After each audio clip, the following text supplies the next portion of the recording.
네, 하나님의 말씀은 빌립보서 2장입니다.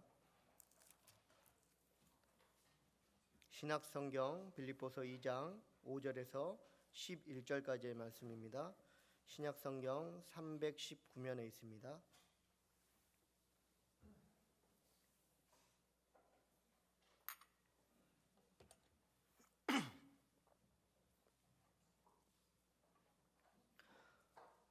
함께 봉독하도록 하겠습니다. 너희 안에 이 마음을 품으라. 곧 그리스도 예수의 마음이니 그는 근본 하나님의 본체시나 동등됨을 취할 것으로 여기지 아니하시고 오히려 자기를 비워 종의 형체를 가지사 사람들과 같이 되셨고 사람의 모양으로 나타나사 자기를 낮추시고 죽기까지 복종하셨으니 곧 십자가에 죽으심이라. 이러므로 하나님이 그를 지극히 높여 모든 이름 위에 뛰어난 이름을 주사 하늘에 있는 자들과 땅에 있는 자들과 땅 아래에 있는 자들로 모든 무릎을 예수의 이름에 꿇게 하시고 모든 입으로 예수 그리스도를 주라 시인하여 하나님 아버지께 영광을 돌리게 하셨느니라. 아멘. 오늘 예수님의 마음을 품으라라는 제목을 가지고 말씀을 나눌 때 전하는 저나 듣는 성도님들의 삶 가운데 예수님이 찾아오셔서 만져주시고 또한 함께 하는 축복이 있기를 소망합니다. 성도님들은 달걀을 부활시켜 보신 적이 있으십니까? 달걀에서 병아리가 부화되기까지 21일이 걸린다고 합니다. 그리고 온도는요 37.5도가 가장 좋다고 합니다. 약간의 오차는 있을 수 있겠지만 시기와 온도는 지나치거나 부족해서도 안 된다고 합니다. 그래서 암탉은요 알을 품을 때 틈나는 대로가 아니라 온 종일 하루 종일 품는다고 합니다. 먹는 것과 마시는 것도 참으면서 그렇게 품어야지 비로소 알이 병아리가 되어 나옵니다. 오늘 사도 바울은 빌립보 교회 성도들에게 그리고 오늘 말씀을 듣는 우리들에게 그리스도 예수의 마음을 품으라고 성령을 통해 말씀하고 계십니다. 예수님의 마음을 맛보라는 것이 아닙니다. 예수님의 마음을 알라라는 것이 아니라 성경을 통해 사도 바울은 예수님의 마음을 품으라고 우리에게 분명하게 말씀하시는 겁니다. 마음을 품으라는 헬라어로 해석해 보면 얻으려고 애쓴다, 이것에 전념하여라라는 의미가 됩니다. 말 그대로 예수님의 마음을 품되 애쓰도록 하고 전념해라는 것입니다. 오늘은 종료주일입니다. 그리고 내일부터 부활주일 전까지 우리는 고난주간을 지내게 됩니다. 예수님의 마음을 품으심으로 나 같은 죄인을 위해 인간의 몸을 입고 이 땅에 오시고 나를 대신해서 십자가에 죽으신 예수님께 감사하고 부활하심을 통해 믿는 자들에게 구원을 주심에 대해 기뻐하시는 성도님들 다 되시기 바랍니다. 그렇다면 성경에서 말씀하시는 예수님의 마음은 무엇일까요? 우리 한번 다 같이 5절에서 8절까지의 말씀 한번 더 읽겠습니다. 곧 그리스도 예수의 마음이니 그는 근본 하나님의 본체시나 하나님과 동등됨을 취할 것으로 여기지 아니하시고 오히려 자기를 비워 종의 형체를 가지사 사람들과 같이 되셨고 사람의 모양으로 나타나사 자기를 낮추시고 죽기까지 복종하셨으니 곧 십자가에 죽으심이라. 아멘. 말씀을 보니까요 예수님은요 자기를 비우셨고요 또 자기를 낮추셨고 죽기까지 복종하셨다라는 것입니다. 우리 한번 말씀 한 구절 찾아보겠습니다. 요한복음 13장입니다. 요한복음 13장 12절에서 17절까지의 말씀 한번 보도록 하겠습니다. 신약성경 170면에 있습니다.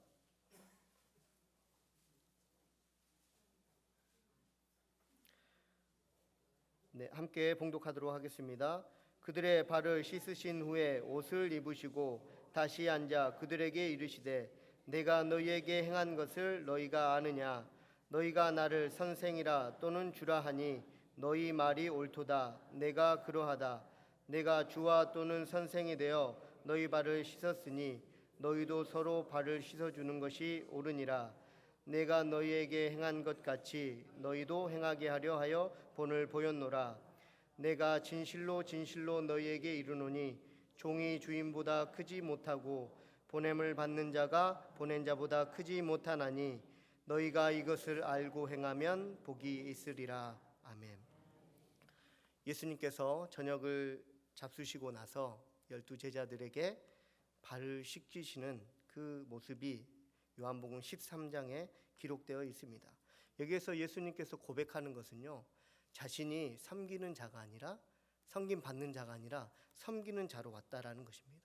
더 놀라운 사실은요, 내가 한 것으로 만족하는 것이 아니라 너희도 나와 같이 그렇게 섬기는 자가 되라고 말씀하셨다라는 것입니다.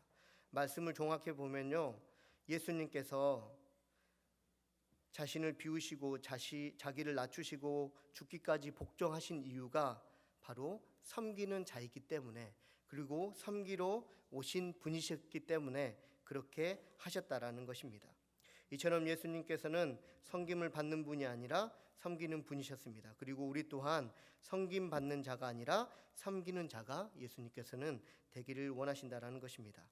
오늘 말씀에서 예수님의 마음, 다시 말해 섬기는 자의 마음이 어떠한지를 세 가지를 통해 말씀하시는데요. 첫 번째, 섬기는 자는요, 자기를 큰 자라고 여기지 않는 자입니다. 오늘 말씀을 좀 찾아볼 것 같은데요. 마태복음 20장 한번 찾아보겠습니다. 마태복음 20장입니다.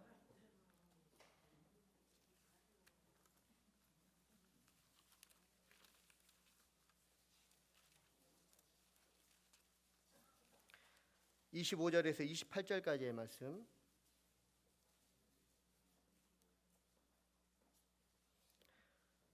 네, 함께 읽겠습니다. 예수께서 제자들을 불러다가 이르시되 이방인의 집권자들이 그들을 임의로 주관하고 그 고관들이 그들에게 권세를 부리는 줄을 너희가 알거니와 너희 중에는 그렇지 않아야 하나니 너희 중에 누구든지 크고자 하는 자는 너희를 섬기는 자가 되고 너희 중에 누구든지 으뜸이 되고자 하는 자는 너희의 종이 되어야 하리라. 인자가 온 것은 섬김을 받으려 함이 아니라 도리어 섬기려 하고 자기 목숨을 많은 사람의 대속물로 주려 함이니라. 아멘. 기독교 교회사에 있어서요, 가장 뛰어난 사상가요 성인인 어거스틴에게는요, 레이나라는 제자가 있었다고 합니다. 하루는 어거스틴이 볼 일이 있어서 이 제자를 불렀습니다. 그런데 이 제자가 무슨 이유인지 대답을 하지 않는 것입니다. 분명히 옆방에 있는데도 대답을 하지 않자 어거스틴이 점점 화가 나기 시작했습니다. 그래서 레이나가 있는 방문을 열었는데 레이나는 하나님 앞에 기도하고 있었습니다. 그래서 어거스틴이 그것을 보고 자신의 모습이 너무나도 부끄러웠다는 사실을 알게 되었습니다. 그래서 기도가 끝날 때까지 레이나를 기다려서 그에게 간청하기를, 너는 발로 내 목을 밟고 서서 교만한 어거스티나, 교만한 어거스티나, 교만한 어거스티나 이렇게 3번 소리쳐 다오라고 얘기했다고 합니다. 평소에요, 어거스틴이 굉장히 겸손한 사람이었다고 합니다. 그런데 그의 내부에 이렇듯 무심결에 고개를 쳐드는 교만이 있었음을 깨닫고 그는 가슴을 쳤다는 이야기입니다. 사랑하는 성도님들, 예수님께서는요, 섬기러 오셨습니다. 섬김을 받으러 오신 분이 아니시라 섬기러 오셨다라는 분입니다. 그래서 결코 예수님은요, 자기 스스로를 높이시는 적이 없었습니다. 자기 스스로를 오히려 낮추시는 분이 바로 예수님이셨다는 겁니다. 우리의 삶은요, 자꾸 예수님을 따라서 겸손해지려고 하는데, 낮춰지려고 하는데요, 불쑥불쑥 찾아오는 어떤 성격이나 어떤 나의 그 본성이요, 나를 교만하게 만든다라는 것입니다. 사랑하는 성도님들, 예수님은요, 섬기러 오셨고 또한 그러하기 때문에 겸손하셨습니다. 큰 자가 되기보다는 작은 자가 되기를 원하셨습니다. 사랑하는 성도님들, 우리가 고난주간을 보내는데 예수님께서 섬기러 오셨다고 하는데, 그리고 너희도 섬기라고 말씀하시는데, 우리가 고난주간을 보내는 가운데 예수 그리스도의 마음을 품어야 할 것인데 섬기는 자의 마음을 품는 성도님들 되시기 바랍니다. 그래서 결코 크고자 하는 나의 마음이 아니라 한없이 작아지고 한없이 겸손해지고 한없이 부드러워지는 우리의 삶이 되기를 바랍니다. 그래서 고난주간을 지내시는 가운데 문득문득 나를 높이게 하는 나의 모습을 보이신다면 주님 앞에 이것들이 겸손해질 수 있도록, 하나님과 같이, 예수님과 같이 겸손한 마음이 될 수 있도록 기도하시는 성도님들의 삶이 되시기 바랍니다. 두 번째는요, 섬기는 자는요, 자신을 희생할 줄 아는 사람입니다. 요한복음 15장 12절에서 14절 말씀인데요, 제가 한번 읽어드리겠습니다. 내 계명은 곧 내게 너희를 사랑한 것 같이 너희도 서로 사랑하라 하는 이것이니라. 사람이 친구를 위하여 자기의 목숨을 버리면 이보다 더 큰 사랑이 없나니 너희는 내가 명령한 대로 행하면 곧 나의 친구라. 아멘. 섬기는 자는요, 희생할 줄 아는 사람입니다. 그래서 예수님께서는요, 섬기러 오셨고 또한 자신의 몸을 희생하셨습니다.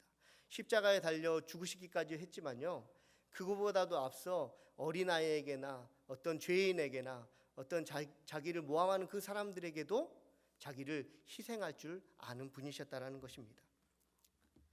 성도님들, 자전거를 한 번쯤 타보셨을 것입니다. 자전거를 타면, 자전거 타는 사람만이 아는데요, 이렇게 방향을 조절해 가면서 가다가 넘어질 것 같으면 이 핸들을 어떻게 하시나요? 넘어지는 쪽으로 핸들을 꺾으십니까? 아니면 넘어지려는 방향의 반대로 핸들을 꺾으십니까? 반대로 꺾으십니까? 예, 자전거 혹시 있으시면 집에 가셔서 한번 해보십시오. 예, 제가 배운 거, 제가 체험하기로는 길을 가다가 넘어지는 그 방향이 있을 때요, 핸들을요, 넘어지는 방향으로 꺾습니다. 무슨 말이냐면요, 내가 죽으면 정말 다 죽는 것 같은데, 진짜 나를 바치면 넘어질 것 같은데, 위험할 것 같은데 실상 그렇지 않다라는 것입니다. 오히려 내가 넘어지면요, 그것이 은혜가 돼서 하나님께서 은혜를 주신다는 겁니다. 그래서 자전거를 가다가 넘어지는 방향에 자기 핸들을 꺾는 것 같이 우리의 삶 가운데 길을 가다가요, 내가 희생해야 된다는 그 마음이 있어야 된다는 겁니다. 희생하면 죽을 것 같고요, 희생하면 넘어질 것 같고, 희생하면 속상할 것 같은데요, 실제로 넘어지면요, 내가 희생하면요, 그 안에 기쁨이 있고 만족감이 있고요, 그 안에 사랑이 있다는 것입니다. 자전거 타는 것으로 만족하는 성도님들의 삶이 아니라 예수님께서 나를 대신해서 희생하셨듯이 내가 다른 사람을 위하여서, 또한 예수 그리스도를 위하여서 희생하심으로, 희생하였을 때 하나님께서 주시는 그 큰 은혜를 누리시는 성도님들의 삶이 되시길 바랍니다. 희생이라는 말은요, 굉장히 어려운 말입니다.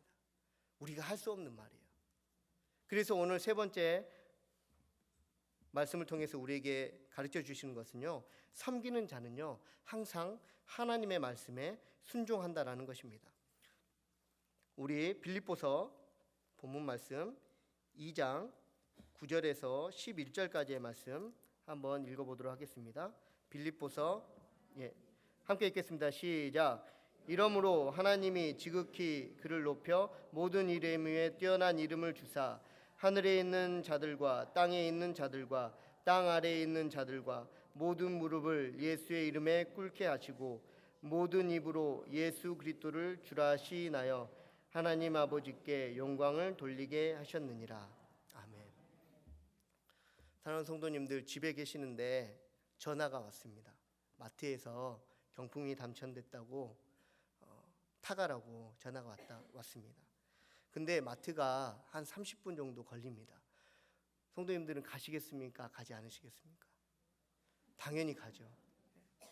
그 경품이 뭔지는 모르지만 어쨌든 내 마음에 드는 경품이라면 그 30분마다 하지 않고 갈 것입니다. 성도님들, 하나님의 말씀을 순종하다 보면요, 우리가 희생이 필요합니다. 그리고요, 내가 큰 자가 아니라 섬기는 자, 종이 돼야 되고요, 낮은 자가 돼야 되고, 내가 아무튼 사람 앞에서나 하나님 앞에서 참 겸손한 자가 돼야 됩니다. 하나님이 우리에게 가르쳐 주신 거는요, 쉬운 것이 아니에요.